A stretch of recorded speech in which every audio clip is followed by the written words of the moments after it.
Vous êtes sur Balafon Télévision, bienvenue chers téléspectateurs. Kidnapping et tuerie dans les régions anglophones. Comment comprendre la recrudescence du phénomène? Telle est notre préoccupation ce soir dans la seconde partie du Grand Plateau.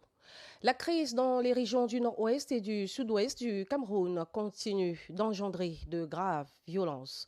Ça fait déjà presque 10 ans que ces deux régions sont en proie à des violences de toutes sortes. Alors que la situation semblait apaisée, surtout après la visite de reconfort et le message de fortification délivré par le pape Léon XIV lors de sa première visite en terre camerounaise, on assiste depuis quelques mois à une montée inquiétante des attaques ciblées, des assassinats de nuit, des enlèvements contre rançon et des incursions violentes de la part des groupes armés séparatistes. Les séparatistes imposent des interdictions de manifester, des textes arbitraires et des confinements stricts tout en s'en prenant à ceux qu'elles soupçonnent de collaborer avec le régime de Yaoundé. Plus de 200 personnes auraient été enlevées entre janvier et août 2026, selon le Bureau des Nations Unies pour la coordination des affaires humanitaires, qui a publié ces données. 15 incidents distants ont été enregistrés. 8 départements dans les deux régions ont été identifiés comme zones à haut risque d'enlèvement. Les habitants de Nkwen et de Kumbu affirment passer des nuits blanches, leur communauté s'étant transformée en foyer d'enlèvement. Comment comprendre l'insécurité ou alors que l'insécurité continue de perdurer dans les régions anglophones alors que l'État du Cameroun a entrepris plusieurs démarches pour tenter de résoudre la crise, allant du dialogue national à des réformes institutionnelles, notamment l'adoption d'un statut spécial pour les régions anglophones, la mise en place des assemblées régionales, le programme de désarmement, démobilisation et réintégration des séparatistes, entre autres. Pour comprendre, retrouvons dans quelques minutes le seigneur Maître Achou, avocat au barreau du Cameroun. Le journal.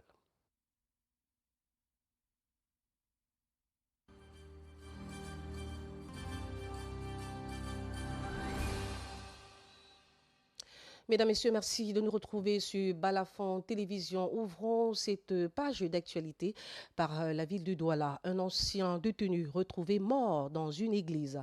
Un homme de 30 ans, identifié comme Toukia José, a été retrouvé mort dans une église du quartier Newton Aéroport, dans l'arrondissement de Douala 2e. Selon des témoignages, cet ancien détenu séjournait dans le lieu de culte depuis quelques jours, dans l'espoir d'y trouver un accompagnement spirituel. Avant sa mort, il aurait laissé un message exprimant des regrets sur son parcours et ses conséquences sur sa famille. Le récit de Fonrene Marquez. Residents of Newtown Aropor remain stunned following the macabre discovery of a 30-year-old man identified as Toukia José, who allegedly hanged himself inside a revival church named La Vraie Église de Dieu du Cameroun. We rushed there and we saw the man and we realized that the boy was sleeping in the church, and the boy is a younger brother of the wife of the pastor. So we are obliged now to call for the chef de quartier or the chief of the quarter, and when he came, he informed the senior divisional officer and other authorities. Informed of the discovery, residents found the victim suspended from a thin wooden beam in the church roof by a scarf tied around his neck with his legs dangling. Il a écrit un papier, Jacques, Seigneur, pardonne-moi, j'ai commis beaucoup de péchés, j'ai marché à les mauvais gens. On a vendu la maison familiale à cause de moi. Il se peut que ce jeune, il sortait à peine de prison. Donc avec les remords, les mauvaises choses qu'il avait fait, il dit qu'il était même criminel, il a eu à tuer même. Voilà. Bon, c'est selon ces dits qu'il a écrit et que nous on a vu, on a lu. José, an ex-convict, reportedly left behind a letter before his death in which he expressed regret for his actions. I am as guilty as you because I am a thief. I kept bad company and they led me into a life of drugs. Because of me, my parents sold their house. Because of my bad life, I stole and made a pact with demons. I went to a company and I stole money. I am a fool before you. I am wicked. I confess today, but tomorrow I go back to the same thing. I am irresponsible. Today I confess, my parents sold the house because of my bad life. Later, residents of the neighborhood and members of the church say they sympathize with the pastor whose church has now been desecrated. It's a sad situation, in fact, for a young man to commit a suicide in a house that Christians go there to pray for God. In fact, it's very, very unfortunate. Very, very unfortunate. I pity the pastor of the church. According to residents, Josiah had been sleeping inside the house of God for several days, seeking deliverance from the evil spirit he believed had pushed him to commit the atrocities. The corpse has since been deposited at the mortuary of the Tegal Hospital pending burial. Meanwhile, the church has been sealed by the local administration and the 8th Police District have launched an investigation. Voilà, et à présent, parlons de santé. Baume François, le LANACOM garde le silence. En santé, le LANACOM, j'y arrive, reste muet face à une déclaration qui lui aurait été attribuée sur les réseaux sociaux, selon laquelle le Baume François serait impropre à la consommation. Au cours d'un point de presse à Yaoundé, François Santé a apporté son démenti, mais pas le LANACOM, pourtant représenté par son responsable de la communication. Le laboratoire n'a pas pris publiquement la parole, tandis que sa directrice générale, le professeur Rose Ngonombala, était absente. Une absence qui soulève des interrogations sur une affaire qui touche directement à la santé des consommateurs. Sébastien Oyebe et Julien Bapongué pour les détails. Après plusieurs mois de collaboration avec le Laboratoire national de contrôle de qualité des médicaments et d'expertise, le Baume François, est aujourd'hui au centre d'un débat sur sa conformité et sa sécurité sanitaire.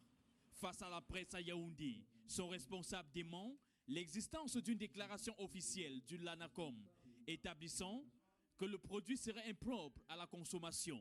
Si nous avons signé une convention avec l'ANACOM, je crois que c'est nous qui devons être les premiers à recevoir l'information venant de l'ANACOM.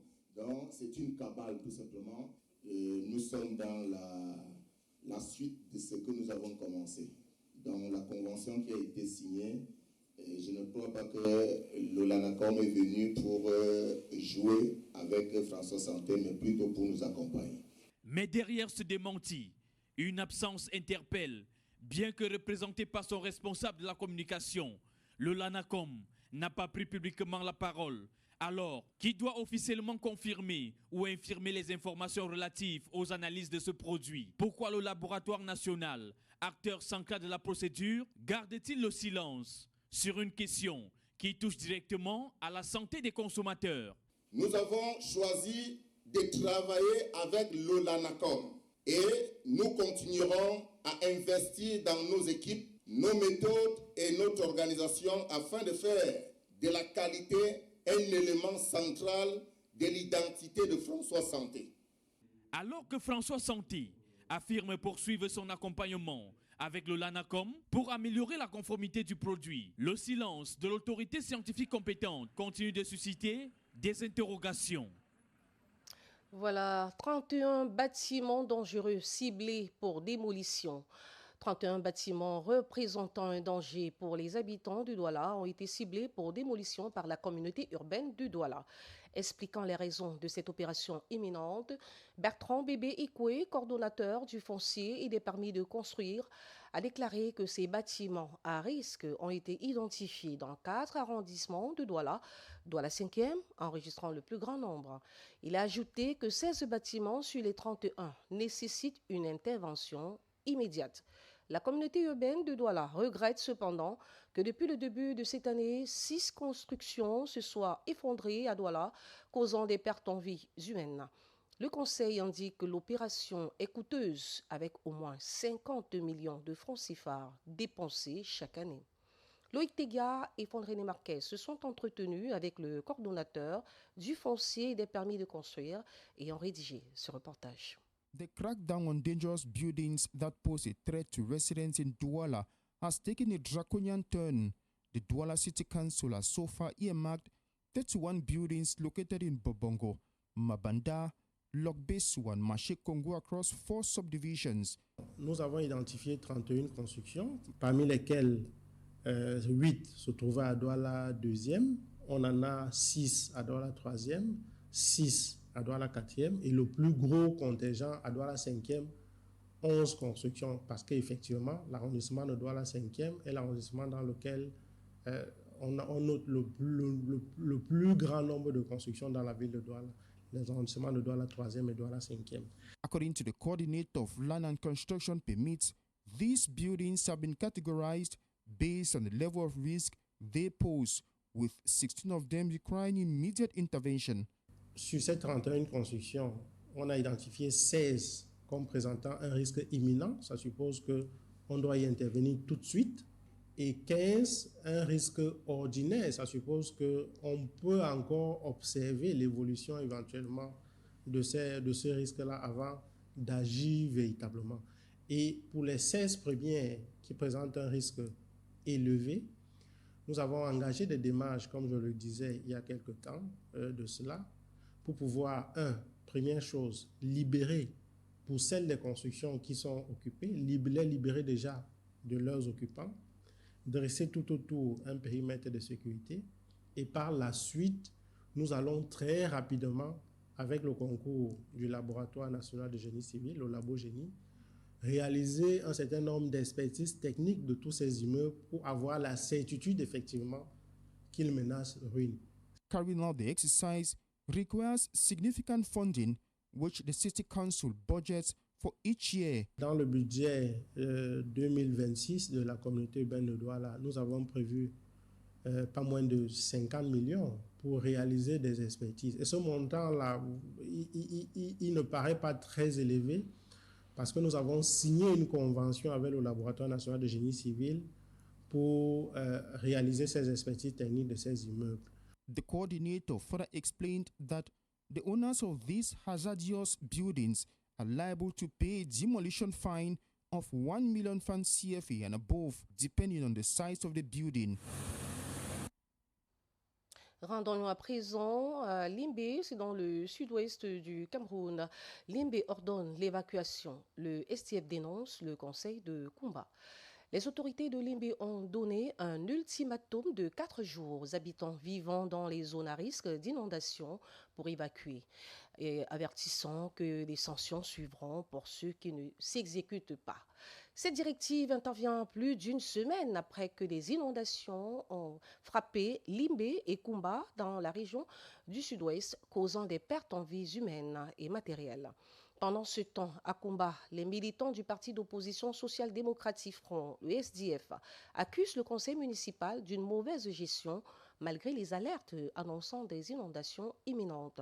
S'exprimant lors d'une visite aux sinistrés, le président du district SDF, Bichda Rufus, a également reproché à la Société d'hygiène et de salubrité, ISACAM, de ne pas avoir sensibilisé la population sur la bonne gestion des déchets. Fondrele Marquez pour les détails. It has been more than a week since flood hit the cities of Limbe and Kumba. In Limbe, authorities have begun marking houses in areas considered high risk. Affected residents have been given 4 days to evacuate or face sanctions. The decision has not gone down well with the families concerned, who are asking where they are expected to relocate to in Kumba, while mayors are compiling a list of damages recorded during the inundation.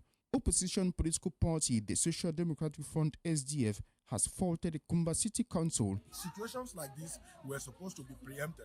We even understand that money was voted, over 200 and something million, to take care of the flood risk environments in the Kumba City, but nothing was done. We have an administration that does not preempt situations like this, whereas we have to have provisions. The water forecast had already foreseen that there will be floods in the days ahead in parts of Cameroon, but yet the municipal administrators who are there did not take action. The SDF in Kumba also accused the hygiene and sanitation company Zakam of failing to sensitize the population on proper waste management. We have Izakam, that is in Kumba now, who is supposed to sensitize the people on how to manage both disposable, usable and non-usable waste. But nobody is doing the sensitization. Izakam has been in Kumba for more than 5 years. All they know is to come and carry theirs in areas that are convenient to them. Instead of, first of all, sensitizing the population on refuse disposal, sensitizing the population on what has to be done with their waste management. We don't have a waste treatment center in Kumba. During a field visit to the affected areas and victims, members of the opposition party condemned the practice of dumping household garbage in gutters, which they say is one of the causes of the floods. Parlons de toute autre chose à présent. Alimentation scolaire, les clés d'un repas équilibré. Bien nourrir les enfants pendant la période scolaire contribue à leur croissance, leur énergie et leur concentration en classe. Mais entre petit déjeuner et goûter, quel aliment privilégier pour composer des repas à la fois équilibrés et adaptés à leurs besoins? Élément de réponse avec le docteur Michel Massoc, nutritionniste, dans ce reportage de Jessica Tenos-Maché. Entre apprentissage, mémorisation et croissance, les élèves ont besoin d'une alimentation adaptée à leurs besoins. Pour les repas scolaires, le nutritionniste recommande de privilégier les protéines peu grasses, les glucides complexes et les bonnes graisses. Il s'agit pour les protéines d'avoir du poisson, ça peut être des œufs bouillis, il faut éviter au maximum les fritures. Et en termes de féculents, on a du pain complet, du pain de mie, du pain, la baguette. On peut tartiner son pain avec de la pâte d'arachide qui apporte également, la pâte d'arachide à tartiner qui apporte également des protéines d'origine, des très bonnes protéines d'origine végétale dont le cerveau aura besoin.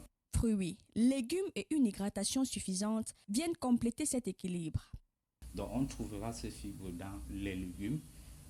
Également dans ces légumes, on aura les vitamines et les minéraux. À côté, on peut apporter une portion de fruits. Comme légumes, on peut avoir des carottes en crudité, des carottes, des concombres, une petite salade composée vite fait. Les fruits également apportent les fibres alimentaires et du sucre, toujours important pour le cerveau. À l'inverse, les aliments ultra transformés et les excès de sucre raffiné sont à limiter, notamment pour préserver la concentration des enfants. Par opposition, si un enfant consomme des aliments dits ultra transformés, sucrés ou gras, en général, ce qu'on a l'habitude d'observer, c'est une baisse de la concentration dès le début de la matinée, une baisse d'énergie aussi et un niveau d'apprentissage faible, et tout ceci aura un impact négatif sur les résultats en fin d'année. Adapter les portions à l'âge de l'enfant et privilégier l'eau comme boisson principale. 2 réflexes simples pour accompagner les enfants tout au long de l'année scolaire. Voilà, à présent, parlons du conseil de Yaoundé 4 qui rend hommage à feu le maire Gabriel Bina et Fala. Le personnel donc, du conseil de Yaoundé 4 a rendu un hommage à maître Gabriel, au maire Gabriel Bina et Fiala, décédé dans la nuit du 12 au 13 août et dont le décès a été annoncé donc, ce jour à Douala, très tôt le matin. Ses proches collaborateurs l'ont décrit comme un maire humble, proche de la population et de l'ensemble du personnel du conseil. Pour beaucoup, dont la 5e adjointe au maire, Mimboé Monique, il était un mentor. Elle rend hommage à l'homme qui l'a guidé sur le plan professionnel et qui l'a toujours soutenu. Son absence, dit-elle, a laissé un vide au sein du conseil. Écoutez l'adjointe au maire dans cet extrait compilé par Julien Bapongé. La douleur est immense. Perdre un maire avec qui vous avez collaboré sans heurte, c'est vraiment très très dur pour nous. C'était un maire qui ne dérange jamais. Il s'occupait de son travail, il nous laissait travailler aussi sans problème. Pour lui, c'est le travail. C'est la consolation totale. Tout le monde est triste. Vous voyez même l'atmosphère en ce moment. Il n'y a pas le bruit, il n'y a pas le vacarme de tous les jours. Tout le monde. Voilà, à présent, parlons de sport. On reste justement dans cette actualité de la CAN féminine. Les Lions indomptables peuvent compter sur un dernier rempart de classe mondiale. Michaeli Bina, taille patronne, ne cesse de cœurer les attaquantes dans cette CAN. De Social du Mbam au Portugal, retour sur un parcours qui fait des hauts et des bas avec Charles Douglas Demba. Décembre 2023, une étoile voit le jour dans le Mbam. Ses parents sont loin d'imaginer qu'ils viennent de doter au Cameroun d'un joyau qui scintillera 22 ans plus tard. La petite Biena est frappée par une passion, le football. C'était quelque chose de gratuit. Il dit toujours une partie du rêve qui se réalise. Pour toute joueuse, le rêve premier, c'est jouer à l'équipe nationale, jouer pro, tout ça. Donc, tout a commencé ici à Yaoundé, dans un esprit de discipline et d'humilité personnelle. Elle fera ses premiers pas à Social du Mbam, où elle va commencer comme joueuse de chant, avant d'être reconvertie en gardienne de but lors d'un match amical entre garçons. On décide alors de l'envoyer dans les buts. C'est le début de la grande idylle avec les cages qu'elle ne quittera plus. Grâce à ses qualités, elle s'engage avec le Canon sportif de Yaoundé, qui devient son premier club en première division au Cameroun. Lors d'un match contre Éclaircie de Sa, le Canon, en proie à des divisions internes, va laisser filer sa gardienne. À Éclair, en 2017, c'est l'explosion. Elle intègre la sélection U17 du Cameroun. Elle va même devenir l'une des rares gardiennes camerounaises à inscrire un but sur pénalty en compétition, grâce à son excellent jeu de pied. Après 3 saisons, Biena a des envies d'ailleurs. Elle va au Nigeria pour tenter de trouver une bonne porte de sortie pour l'Europe. Mais les problèmes administratifs vont la secouer et Mikaeli va presque faire une année blanche. Elle réussit néanmoins à trouver un point de chute en Europe, 2e division au Portugal, où elle s'engage avec le Racing Power. L'Europe, objectif atteint. La gardienne de 1,80 m peut alors faire étalage de tout son talent et son potentiel. Elle achète les bonnes performances, les clean sheets. Elle fait monter l'équipe en première division portugaise avec en prime le titre de meilleure gardienne. Derrière, elle frappe aux yeux de la Fédération portugaise de football qui veut la naturaliser. Mis au courant, la Fédération camerounaise de football, par l'entremise de son président Samuel Eto'o, va contacter la gardienne pour la convaincre de garder sa nationalité sportive. Conséquence, elle intègre la sélection nationale du Cameroun comme 3e gardienne, derrière Ange Bao et Marthe Ogmahan. En février 2026, Biena s'engage avec le Benfica Lisbonne. À 22 ans, Biena semble avoir atteint le plein potentiel de ses capacités. Désormais numéro 1 chez les Lions, elle est en passe de réaliser le plus gros coup de l'histoire des gardiennes de but des Lions indomptables, avec le titre de meilleure gardienne de la CAN et pourquoi pas celui de meilleure joueuse. L'araignée n'a pas fini de tisser sa toile.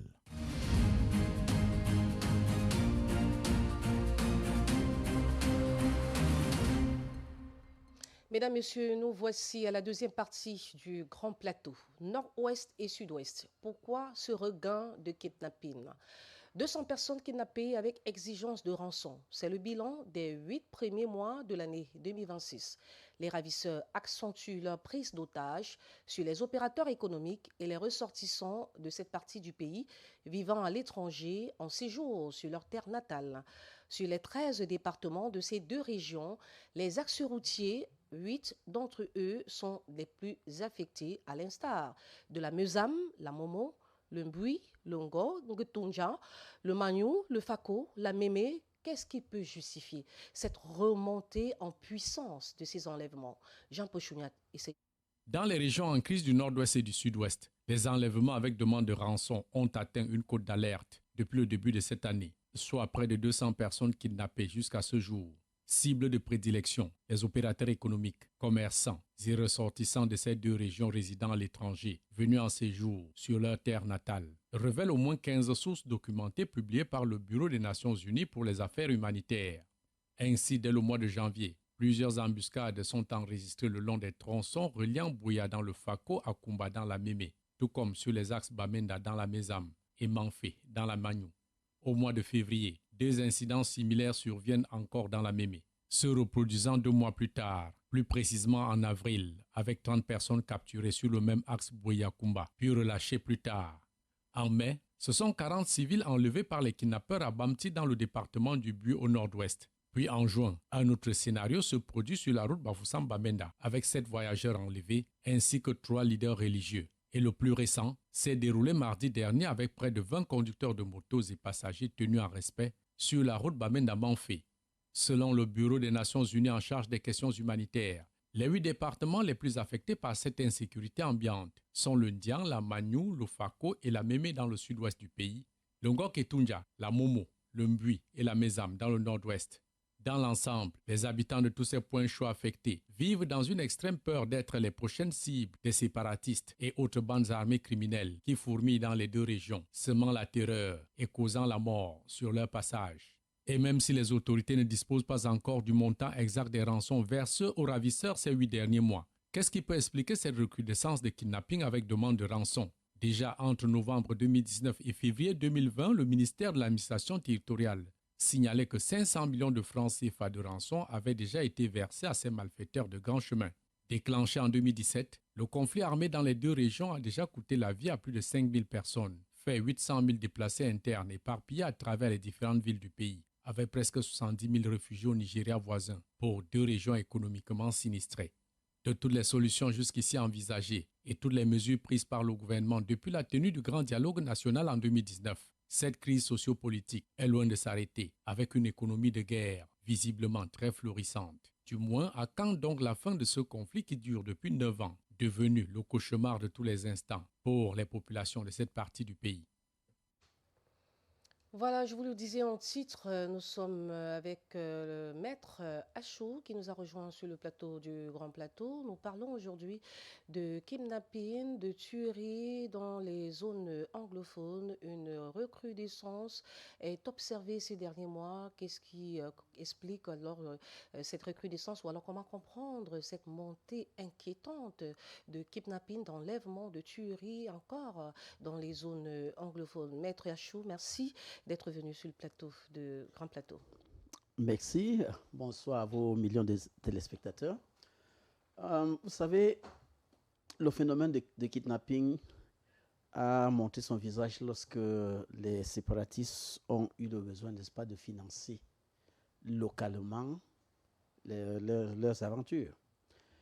Bon, il est à rappeler que l'État a fermé tous les robinets d'entrée de fonds au pays. Donc, ils ne peuvent plus recevoir d'argent par la banque ou par mobile money ou toutes ces autres voies. De l'autre côté, vous avez les États-Unis qui ont commencé à poursuivre leurs financiers, c'est-à-dire la diaspora qui envoyait de l'argent. Et ça fait que vraiment, ils sont, pour ainsi dire, affamés. Et ils cherchent donc les moyens, n'est-ce pas, de survivre. Et c'est pour cela qu'ils se rabattent sur ceux qu'ils pensent avoir de l'argent, les opérateurs économiques et les membres de la diaspora qui arrivent ici. Ils devaient les envoyer l'argent, ils n'envoient pas, ils viennent. Bon, ben, il faut qu'ils payent le prix. Donc, je pense qu'il y a d'un côté cela, et de l'autre côté, l'annonce de la nomination d'un vice-président anglophone avait suscité beaucoup d'espoir. Et le fait que cela traîne commence à désespérer certains. Et ils se disent, bon, on se disait qu'on allait désigner l'un des nôtres pour mettre fin à cette crise. Mais si ça n'arrive pas, bon, mieux vaut continuer l'aventure et voilà où ça va nous amener. Donc, pour moi, je pense que ce sont les éléments qui expliquent cette recrudescence. Et vous l'avez très bien expliqué. On revient un peu quand même sur cette demande de rançon incessante à l'issue de ces kidnappings. Est-ce que l'État n'a pas les moyens d'identifier ceux qui reçoivent cet argent? On sait quand même que lorsqu'ils demandent des rançons, c'est à travers des appels téléphoniques. Il y a des numéros qui sont connus. Est-ce que l'État n'a pas le pouvoir de pouvoir identifier ces personnes qui demandent des rançons et pourquoi pas localiser les lieux où ils se trouvent? Je ne vous apprends rien. Vous savez qu'il y a en circulation beaucoup de numéros téléphoniques, numéros de téléphone déjà identifiés. Donc, si quelqu'un achète, il lui suffit, n'est-ce pas, d'acheter un nouveau téléphone, il met ce numéro dedans. Vous allez l'identifier comment? Comment est-ce que vous allez même le localiser? Parce qu'ils ont déjà développé des techniques de brouillage d'appel. Donc, ils sont capables de brouiller l'appel. Quand ils veulent l'appeler, ils utilisent le téléphone Choronko. Ils brouillent, ils couvrent avec le nylon. Même si vous faites comment, vous ne pouvez pas intercepter les signaux. Donc, ce n'est pas facile, ce n'est pas une chose facile pour l'État. L'État pouvait les identifier à travers l'agence d'investigation de télécommunications, mais il faut aller dans leur bureau et là-bas chez eux, vous allez identifier le numéro d'appel, le téléphone qui utilise ce numéro. Or, si ce numéro n'est pas identifié au nom de la personne qui a ça sur le terrain, c'est une perte de temps. Donc, vraiment, l'État a du pain sur la planche. Parce que ces gens, lorsqu'ils font leurs appels, les paiements se font cash. Vous allez donc identifier comment? Ça se fait cash. Ils ne prennent pas de transferts, Orange Money, tout ça, c'est cash. Donc, ce n'est pas une chose facile. Nous appelons tout simplement à ce qu'ils soient raisonnables. Ils ne peuvent pas faire du kidnapping une profession. Il faut qu'ils se rendent compte de ce que 10 ans de crise, c'est déjà un peu trop. Il faut qu'on cherche à faire autre chose. Parce que 10 ans,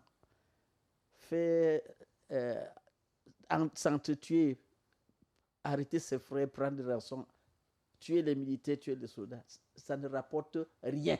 Personne. Rien. Donc, quand on voit, qu'est-ce qu'ils perçoivent? Les rançons, combien? Combien en rançon? Ça ne vaut pas la vie de ça quelqu'un. vaut pas la vie des gens qu'on gaspille. Ça ne vaut pas l'économie qu'on tue. Vous regardez, dans son reportage, M. Chugnat a dit que ces zones sont économiquement sinistrées. Donc, c'est sinistré à cause de cette crise. Donc, il faut que mes frères qui sont là-bas, qu'ils se ressaisissent et qu'ils essayent, n'est-ce pas, de trouver un autre moyen, n'est-ce pas, de résoudre ce problème. Vous avez dit quelque chose de très important, on ne peut pas faire du kidnapping une profession. Et là, on entre un peu dans le volet économique. On se rend compte que ce n'est plus forcément les séparatistes qui demandent les rançons. On voit qu'il y a également le grand banditisme qui est entré en jeu. Et face à ce grand banditisme, on voit aussi que l'inoccupation, l'oisiveté contribue à ce que ces personnes se retrouvent à vouloir la facilité au détriment de la vie de beaucoup de gens. Est-ce que sur le plan économique, il n'y a pas une possibilité de créer, ne serait-ce que des espaces cultivables, de créer des emplois pour embaucher des jeunes, créer des conditions adéquates, des maisons d'habitation autour des plantations pour les amener sans doute à être occupés et aussi à peut-être laisser tomber cette attitude qui tue beaucoup de gens. Merci beaucoup. Lorsque je vous entends, j'ai l'impression que vous avez déjà lu le programme de Reform Party parce que nous avons justement invité le gouvernement à se pencher de ce côté-là. Nous avons demandé l'argent que vous dépensez pour entretenir les militaires, les forces de guerre. En 2 ou 3 mois, c'est en milliards. Si vous prenez ces milliards-là et vous appelez les jeunes là, vous dites, OK, nous voulons financer 1000 jeunes. On donne à chacun 10 millions pour faire l'agriculture. Est-ce que vous croyez que quelqu'un sera encore en brousse? C'est la question qu'on a posée au gouvernement. Essayez de regarder de ce côté, appelez ces jeunes et mettez quelque chose sur la table qui puisse, n'est-ce pas, les donner l'opportunité de faire quelque chose. L'agriculture, les start-up, l'élevage, le petit commerce. Je pense que ça va non seulement occuper ces gens, mais ça va relancer l'économie. Donc, c'est une très bonne question. Et nous avons justement fait ces propositions au gouvernement depuis. On attend. Depuis combien de temps? Oh, ça, c'est avant les élections. Avant les élections, parce qu'on se souvient quand même que dans sa démarche de résolver cette situation de crise dans les zones anglophones, le gouvernement a entrepris plusieurs choses, notamment le grand dialogue national, le statut spécial dans la zone anglophone. Mais pourquoi est-ce que tout ça a échoué en fait? Oui, parce que ce qu'ils ont entrepris ne répond pas aux besoins de la population. Vous pouvez demander aux gens qui ont eu des vraies assemblées de venir d'avoir un statut spécial. Il faut qu'ils comprennent que les populations de ce côté-là voient ça comme une moquerie. Donc, le statut spécial, c'est quoi? Il y a quoi dedans? C'est vide, c'est une coquille vide. Donc, qu'ils fassent des choses qui vont profiter à la population. À l'exemple de ce qu'on vient de dire là maintenant, mettez sur la table un projet, n'est-ce pas, qui va financer les jeunes, qui va attirer ces...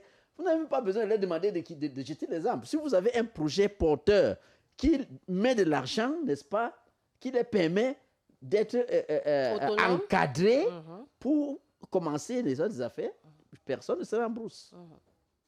Voilà, on l'a dit tout à l'heure. Et si on revient un peu sur quand même cette situation, ça a créé beaucoup de douleur, non seulement la douleur, mais beaucoup de déplacements. Et quelle est la situation aujourd'hui de nos frères anglophones qui se sont déplacés, qui vivent dans les zones, du moins en paix ou alors en manque de crise? Je ne vais pas dire manque de crise, je rectifie mon mot. Du moins, quelle est la situation de ces déplacés internes dans les villes environnantes? Dans les autres villes, dans les villes voisinantes et même celles qui sont lointaines, les déplacés internes, pour la plupart, se sont recasés, se sont intégrés. On peut seulement déplorer le fait que de temps en temps, certaines populations se lèvent pour dire rentrez chez vous. Ça, on peut déplorer. Mais il y a un phénomène que je constate ces derniers temps. Beaucoup de déplacés internes sont en train de rentrer dans leur village. Parce qu'ils ont constaté que ceux qui sont restés sont devenus plus prospères. C'est-à-dire qu'ils ont appris à vivre avec la guerre. Ils ont appris à vivre avec la guerre, de sorte que dès qu'on entend une détonation, tout le monde se couche. Quand c'est fini, on met les marchandises sur la table. Donc, et vous voyez, il y a beaucoup de développement. Il y a la ville, regardez la ville de Bamenda, la ville de Kumba, la ville de Boya, même Limbe. Avant la crise, les maisons à Limbe, c'était loin en bas à partir du lycée, lycée technique. Mais maintenant, là, à partir de Malfort, c'est déjà une grande ville. Toutes ces collines ont été envahies et construites. Donc, malgré la crise, les gens construisent. Les gens ont appris à vivre avec cette crise. Donc, ceux qui sont de l'autre côté, moi j'ai vu, il y a beaucoup qui m'ont dit, non, nous rentrons parce que nos frères qui sont restés se sont fait fortune. Parce que dans le manque, tout ce que vous vendez passe.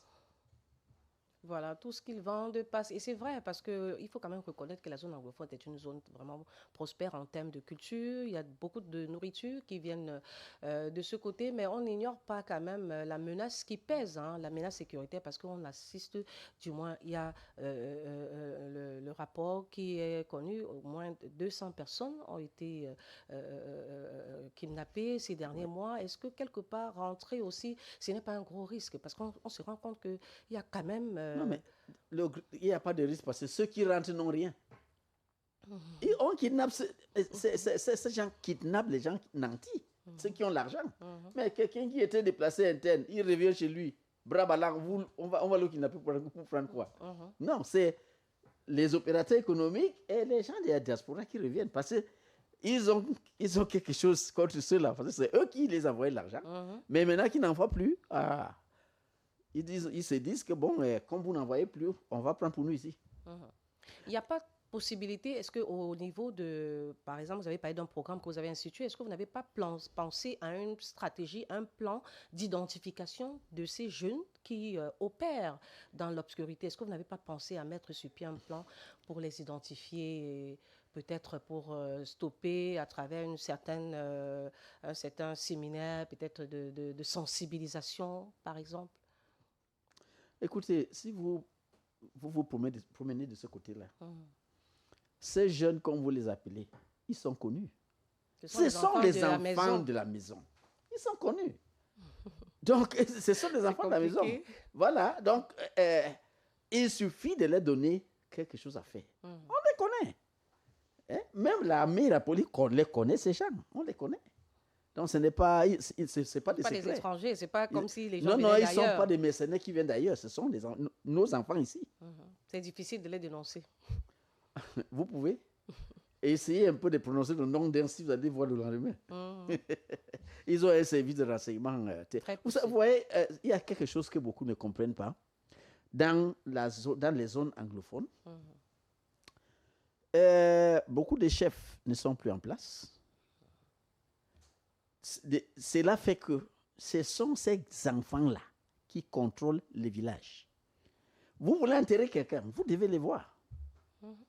Vous devez les voir pour qu'ils vous autorisent à enterrer. Donc, vous devez leur donner leur part avant qu'on vous laisse enterrer. S'il y a une dispute, s'ils constatent que vous partez au tribunal, vous aurez affaire. Vous venez les voir. C'est à eux le tribunal villageois. Donc, c'est eux qui surplombent la justice traditionnelle. Donc, ils se sont accaparés de tous ces pouvoirs-là. Donc, c'est un travail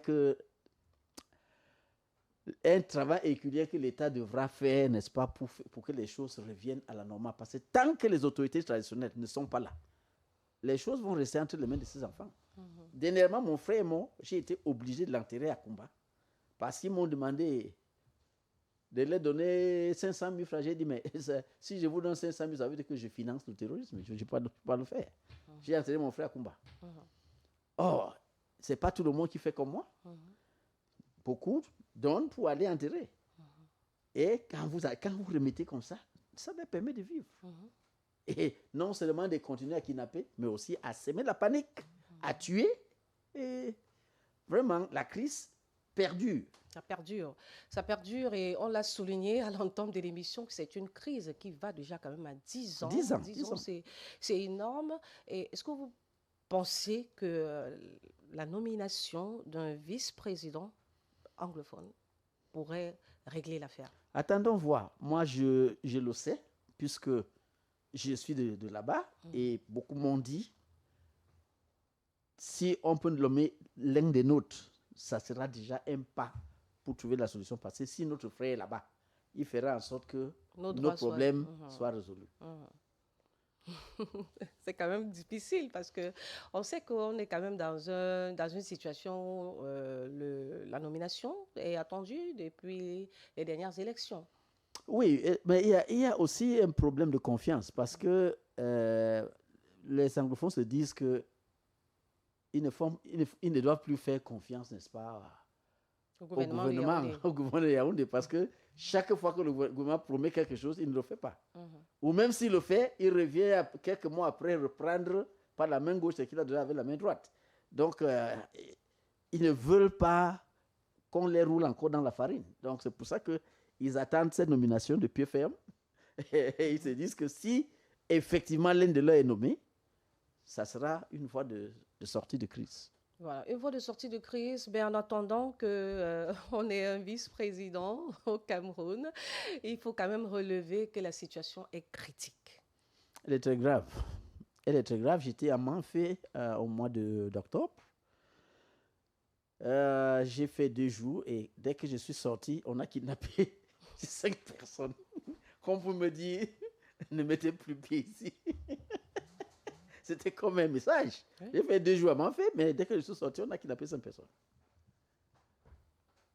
Donc, ils suivent nos mouvements, ils sont partout. En tout cas, ils nous appellent au téléphone pour nous menacer. Ils nous disent, on sait où vous êtes.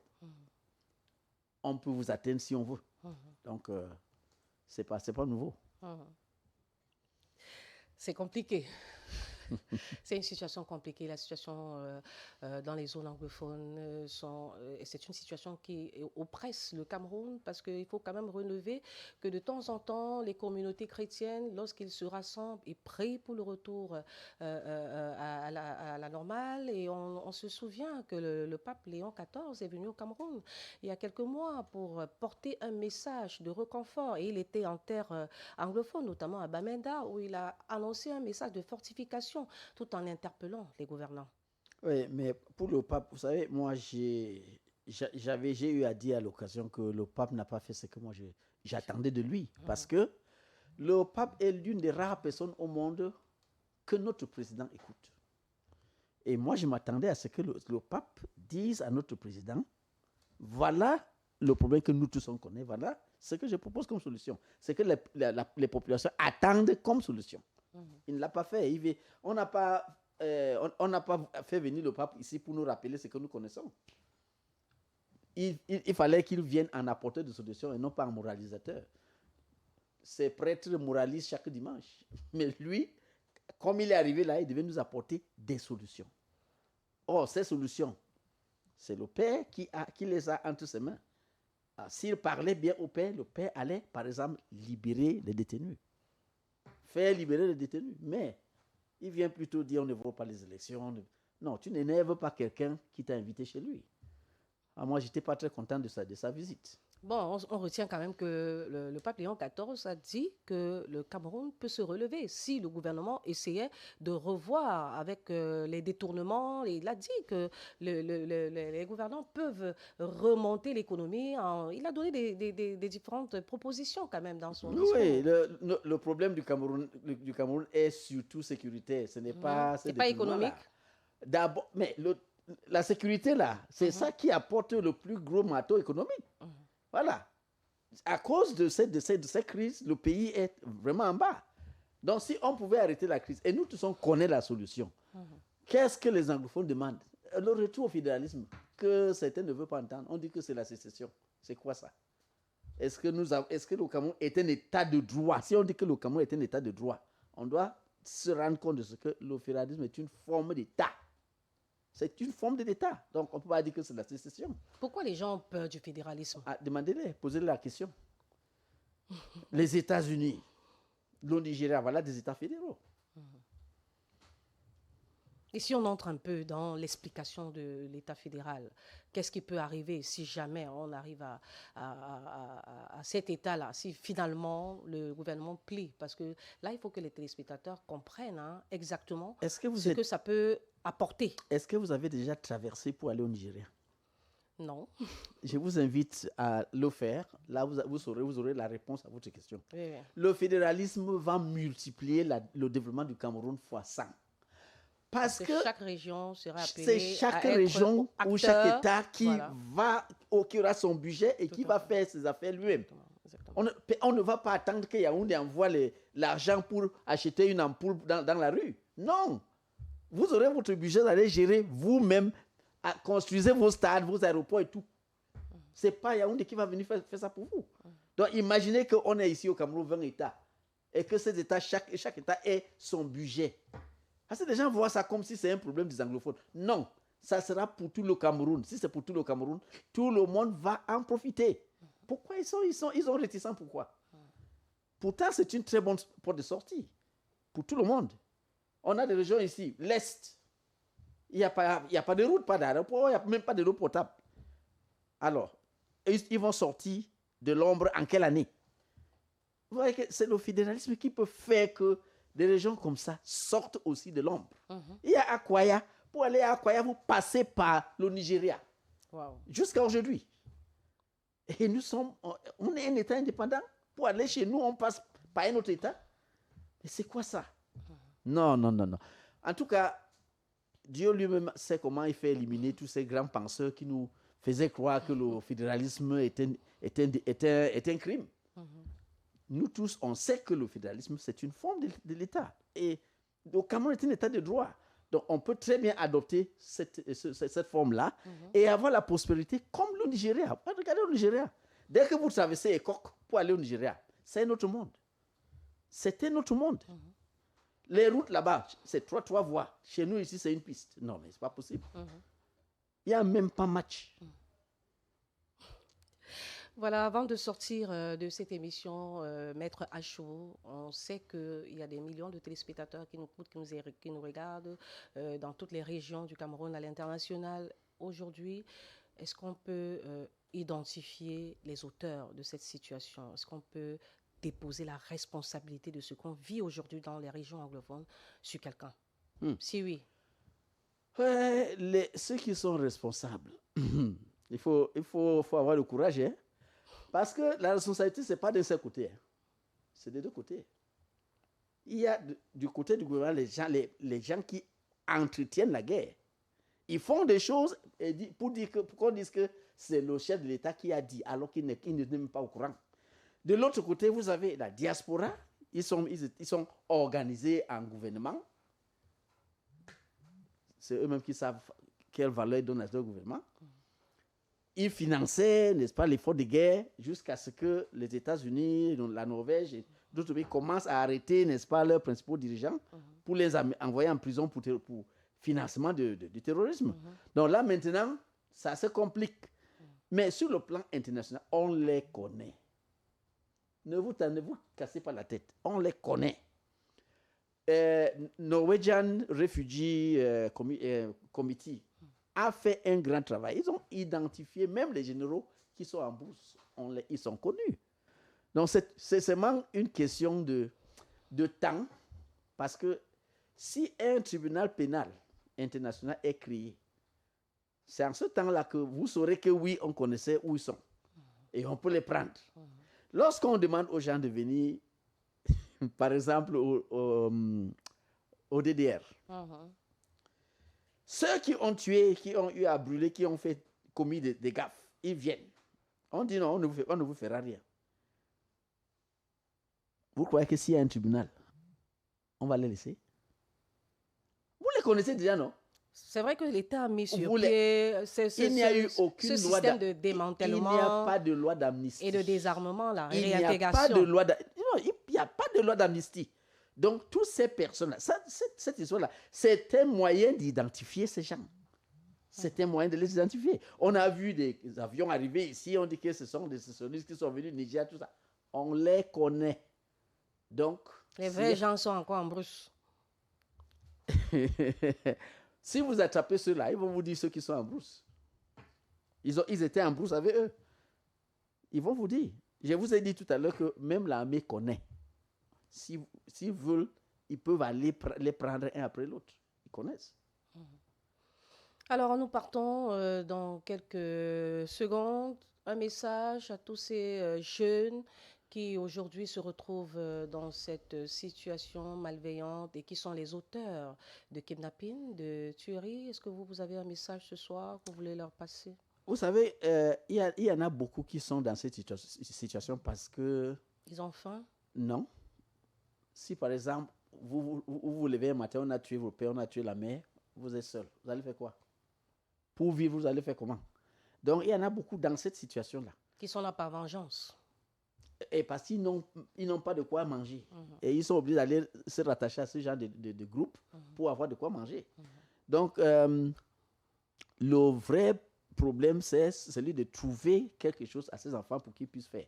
S'ils ont quelque chose à travailler, un travail à faire, qui leur rapporte un peu quelque chose, je pense que beaucoup vont quitter la bourse. Rappelons donc ce programme, puisqu'on en a parlé dans l'émission, rappelons ce programme de réintégration économique de ces jeunes que vous avez proposé. Oui, je pense que si le gouvernement pouvait mettre un peu d'argent pour qu'on finance, par exemple, 1000 jeunes pour faire l'agriculture, 1000 pour faire l'élevage, le petit commerce, le start-up et tout ça, cette crise va s'arrêter sans qu'on le siffle. Ça va s'arrêter. Parce que le vrai problème, c'est un problème de subsistance, de survie. Voilà. Ils font ce qu'ils font là parce qu'on les a coupés les vivres. Merci beaucoup, Maître Achou, d'être venu sur le plateau du Grand Plateau pour nous éclairer. Et je pense qu'au sorti de cette émission, on a compris, parce que la grande question était comment comprendre la persistance, la recrudescence de ces phénomènes de kidnapping et tuerie. Et grâce à vous, aujourd'hui, nous avons eu des réponses. Merci d'être venu. Je rappelle que vous venez de Yaoundé. Vous êtes vraiment démerdé pour être sur notre plateau et nous vous disons vraiment merci. C'est moi qui vous remercie. D'accord. Merci également à vous, chers téléspectateurs. Je crois que ce soir, tout le monde a une réponse en ce qui concerne la persistance de la crise anglophone. Il y a des solutions. Les solutions sont connues, sont proposées. Il ne reste plus qu'au gouvernement de mettre, du moins, ces propositions sur la table et de les rendre effectives. Merci d'avoir suivi le Grand Plateau. L'aventure était intéressante avec vous tous qui regardez le Grand Plateau tous les soirs. Nous vous laissons accompagner des autres personnes. Déjà demain, vous aurez sur le plateau Linda Nyassa. Et lundi, si tout se passe comme prévu, vous retrouverez Claude Maillot au Grand Plateau. Merci beaucoup d'avoir suivi le Grand Plateau ces derniers mois. Rendez-vous quand le temps le permettra. Bonne soirée.